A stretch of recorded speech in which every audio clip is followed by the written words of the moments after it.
All right, welcome back. A little more with algebraic expressions. Do not click X out on the video because you saw the word problems at the top. We're going to get you set with this, okay? Just stick with me. So variables, we need to make sure that we're defining them very specifically and accurately when we're doing math, because now we're going to get into a point where you're going to have several variables in some problems. And people need to know, well, what does T mean? What does C mean? What does D mean? So in our first example here, a salad bar charges $3.50 for an empty container. Then you'll be charged 45 cents per ounce of food. The following model represents the complete cost of your shopping trip. Now, I apologize. The model did not end up on yours, so we're going to have to adjust here. And then I got a little scribbly here, so let me read this through. This is T. Okay, T is going to talk about the complete cost, the total cost that we're doing. 3.50C, get the plus sign in there, plus 0.45D. What do the variables represent? Now, you maybe look at this and go, well, isn't it kind of obvious? It can be at times, but sometimes the way things change, we need to make sure we're specific. So for instance, T, okay? What does T mean? Well, that's when I buy the container, I have my ounces of food in there, and I weigh, and that's my total cost, okay? Specific enough, oh, that's the amount of money I'm going to be paying for my salad that I just put together. Okay. You can even put total cost of salad if you wanted to be even more accurate. C would be the number of containers that you're purchasing. Maybe you're not just buying a salad for yourself. Maybe you're buying it for a coworker or a date that you have with you or something. I don't know.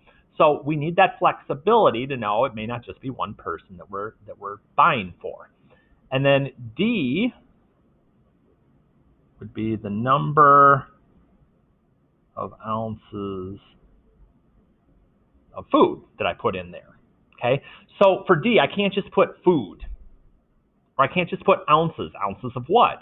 Ounces of oil, ounces of gold, ounces of food. I need to know what that stands for. It may seem kind of silly, but in some cases, it's going to make a big difference. Okay, and that's all we're doing. Nothing to solve, nothing else to do. We're just working on those. Now, this next part looks complicated, but we're not going to get this complex. Sometimes it's good, and we talked about this a couple videos back, that it's good to write out what you're doing verbally, then get your variables, then make your equation, then solve the equation. Algebraic model is just a fancy way of saying equation, and answer it. So for instance, okay, personal trainer charges $20 per month for clients plus a $17 charge per hour for each session of training. Create a model, an equation, an expression that determines the total cost for a single month of personal training for an unknown number of hours. Okay, verbal model, total cost equals, so let's see here. We have got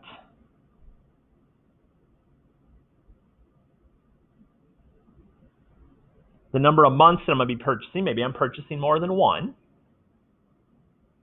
plus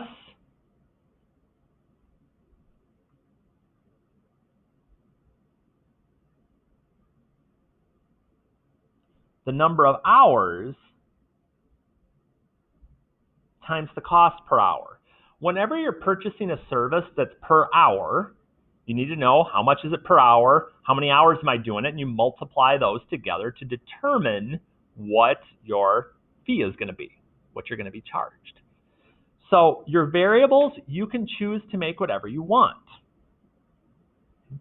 So maybe you say, I don't know, oh, total cost C. Okay, so C is total cost. And for some of you that are asking, do I have to do this on every single word problem? No. But if we set ourselves up mentally to think it through this way, some of this you're going to do in your head. Some of you may want to write it out this way for the first couple of times you do it. Just giving you options. Okay? So then H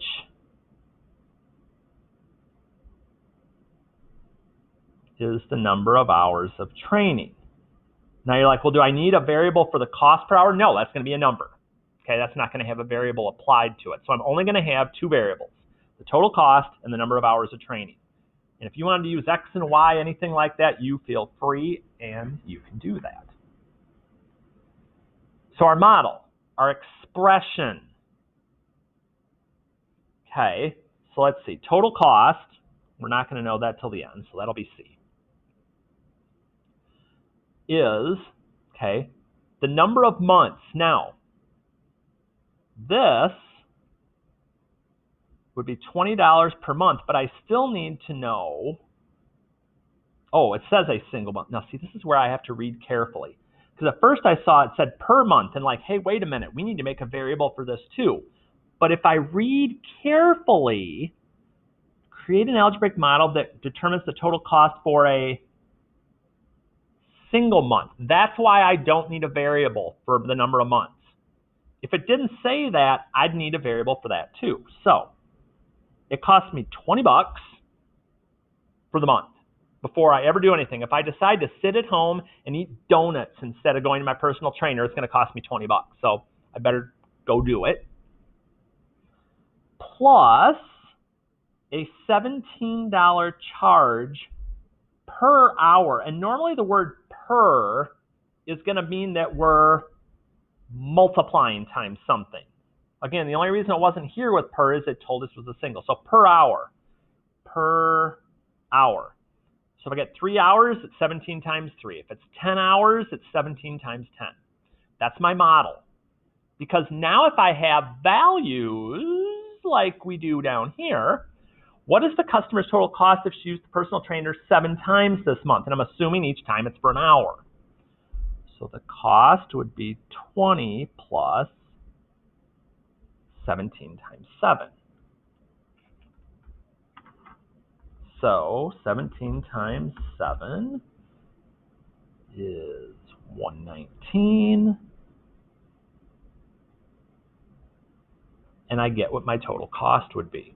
Now again, once we do a couple of these, some of you may be able to immediately look and go to a model if all you're being asked to do is solve.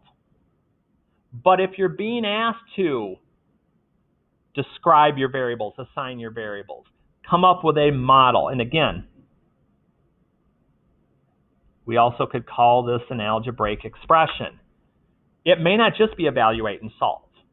So we have to be prepared to be able to explain ourselves and not just give the result.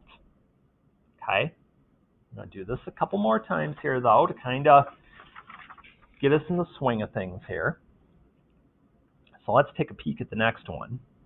You have $650 and are buying some movies on DVD. Ooh, we're throwing back, go back in the clock here. Write an expression that shows how much money you have left after buying N movies. Okay? So our verbal model. Our original amount. Now I know, we know it's $650, but again, we want to keep it generic. Minus the cost per movie, or the cost per DVD, I guess I could say, times the number of DVDs is going to be the amount left. Now this makes sense. If I have some money in my pocket, but I go buy a certain number of movies and they cost a certain amount, I multiply them together, I take that away, that's how much money I have left in my pocket. You guys have been doing this long enough. You've been going to stores. So my variables, now in this case there's only one, because the original amount is set, the amount left at the end is set, the cost is a number, so this is the only one that's going to have a variable, okay, the number of DVDs. So I personally, even though they chose N for movies, I'm like, really? Sometimes things don't just make sense. So I guess we can do, and I would have just used D. If you use D, I wouldn't count it against you. So then we get our model. And we follow the verbal model to get the algebraic one. Original amount, I have $650. Oofda, that's pretty good. Minus the cost per movie, 15, times the number of movies I bought, N, or probably D, equals whatever I have left. Now, I suppose we could have said L is the amount left, but we're not really, solving for a variable. We're not plugging a number in for it. That's what's just going to be left at the end. So that's a little bit debatable. How much money do I have left if you buy 23 movies? Because when we get down to it,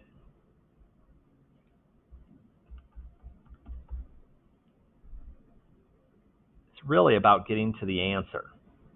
Yes, I need to be able to express how I get there. It's true.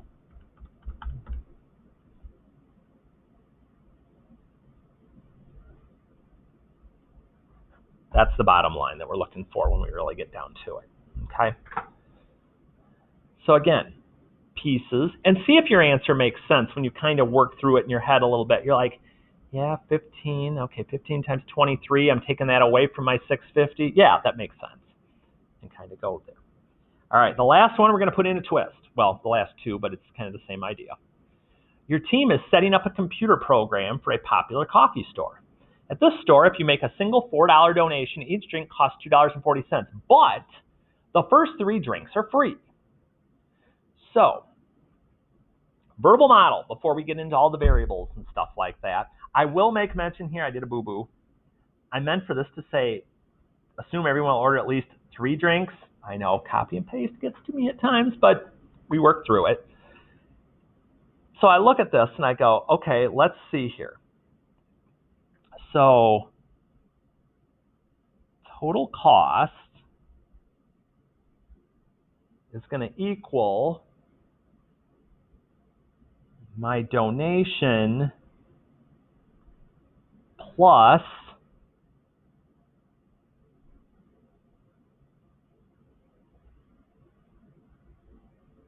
$2.40 times the number of drinks I order. And I could put cost times number of drinks, but since it's right there, I can go ahead and use that. But it wouldn't be wrong if you replace this with cost. Okay? Cost per drink times number of drinks, kind of like what we did with our DVDs up above. So once I look through that model and I go, okay, that makes sense. The donation plus $2.40 a drink makes how much I'm going to pay. Okay. Now, when we get to the algebraic model, that's going to be a little different than our verbal model.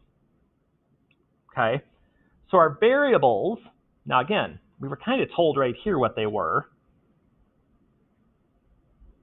T equals total cost. You won't always be given this, but here we are. C equals number of drinks ordered. Okay. So what's this going to look like as an algebraic model? And as long as we can get to this, this is our biggest deal here. So our total cost equals, now here's where the twist is going to come. The price of my donation, $4,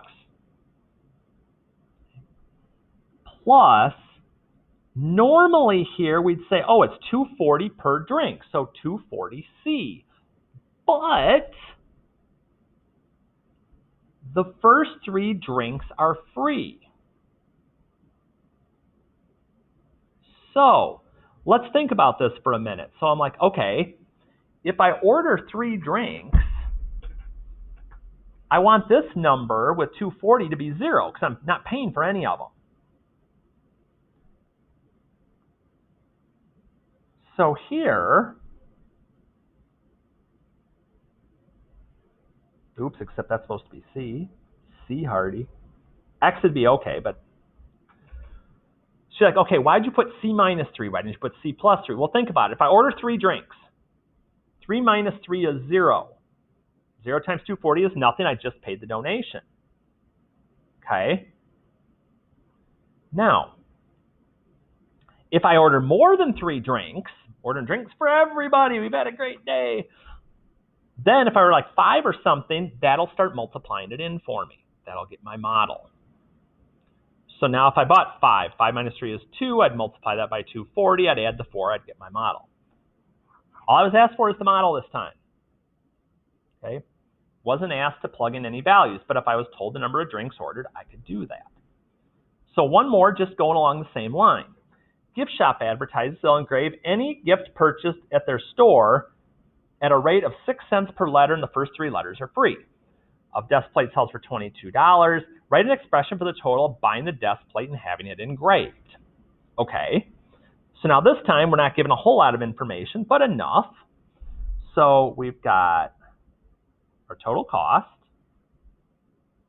would equal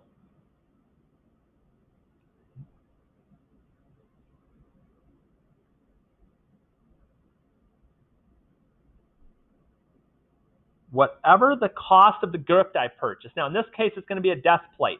But if I bought a plaque, if I bought a mug, if I bought, I don't know, something else like that, whatever that cost is, plus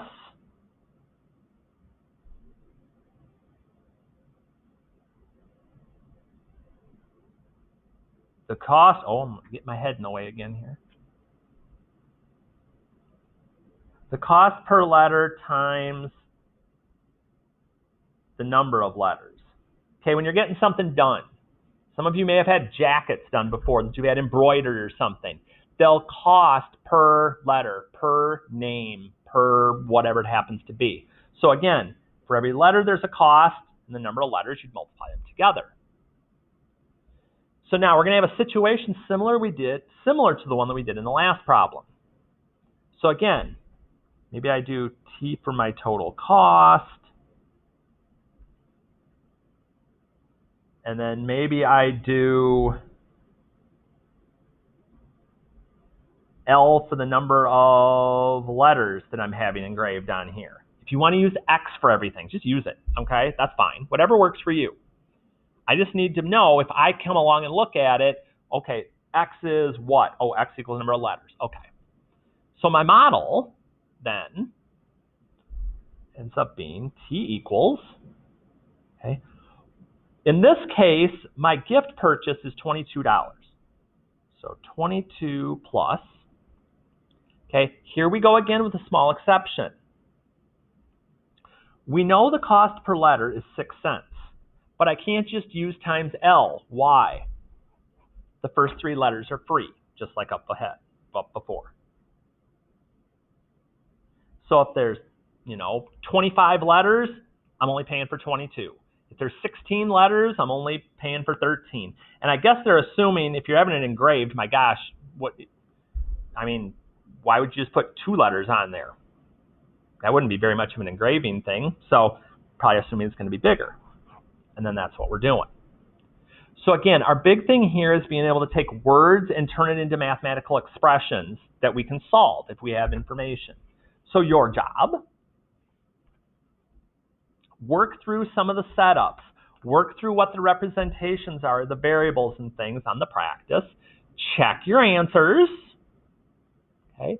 And if you have issues, come to me with it. So good job today. We'll see you next time.